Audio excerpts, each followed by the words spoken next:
दोस्तों, आज हम एनी मिशेल के बारे में बात करेंगे। आगे वीडियो देखने से पहले आपसे गुजारिश है, हमारे चैनल को सब्सक्राइब करें और बेल आइकॉन पर क्लिक कर दें। आप देख रहे हैं पुरस्कार वाकया। Im Namen deines Sohnes, den Jungfrau, im Namen Jesu, befehle ich dir auszufahren.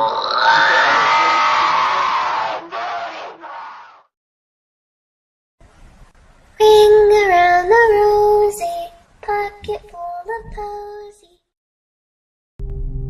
एनीलेस Michel, जो जर्मनी में रहा करती थी, जिसकी उम्र सिर्फ 23 साल की थी। वो लड़की स्टडी में औरों से काफ़ी आगे भी थी और दिखने में बहुत खूबसूरत भी थी, मगर देखते ही देखते एनीलेस की हालत ख़राब होने लगी। इस चीज़ में डॉक्टर भी एनीलेस की मदद नहीं कर पा रहे थे। धीरे धीरे एनीलेस अजीब अजीब सी हरकतें करने लगी, जैसे दीवार पे सर मारना, अजीब तरीके से चलना, कीड़े मकोड़े खाना और धीमी आवाज़ में बात करना। एनीलेस ऐसी बिगड़ती हालत उसके माँ बाप से बर्दाश्त नहीं हुई। फिर उन्होंने एनीलेस की मदद करने के लिए एक पादरी को बुलाया। पादरी के हिसाब से एनीलेस के जिस्म में 6 रूहों का कब्जा था।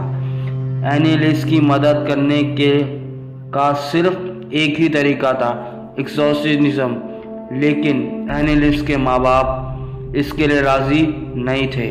मगर अपनी बेटी की बिगड़ती हालात से उसके माँ बाप से बर्दाश्त नहीं हो रहे थे और फिर एक्सोर्सिज्म के लिए मान गए। असली आवाज़ आपने वीडियो देखने से पहले सुनी थी, मगर एक्सोर्सिज्म एनीलेस बर्दाश्त नहीं कर पाई और फिर उसकी मौत हो गई। कुछ अरसे बाद उस पादरी पर इस मामले की वजह से केस चला। कोर्ट इस नतीजे में पहुंचा, एनीलेस की दिमागी हालात ठीक नहीं थे और किसी पादरी या एक्सोर्सिज्म की ज़रूरत नहीं थी। उसको बस दिमागी इलाज की ज़रूरत थी। लेकिन आज भी हज़ारों लोग मानते हैं एनीलेस मिशेल की मौत 6 रूहों की वजह से हुई थी।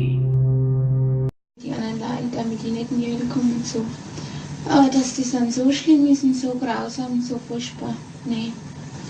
Das tut mir leid, das ist so leicht zu sagen, aber wenn es dann wirklich schlimm wird, da will man überhaupt nicht mehr, da will mein Kind sterben.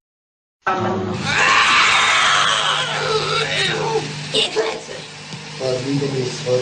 Nein, ihr Klötze! An der Maul, ihr Klötze! Oh, so ja, ne will auch nicht, oh, ich geh auch nicht, oh. Sind wir schon 3?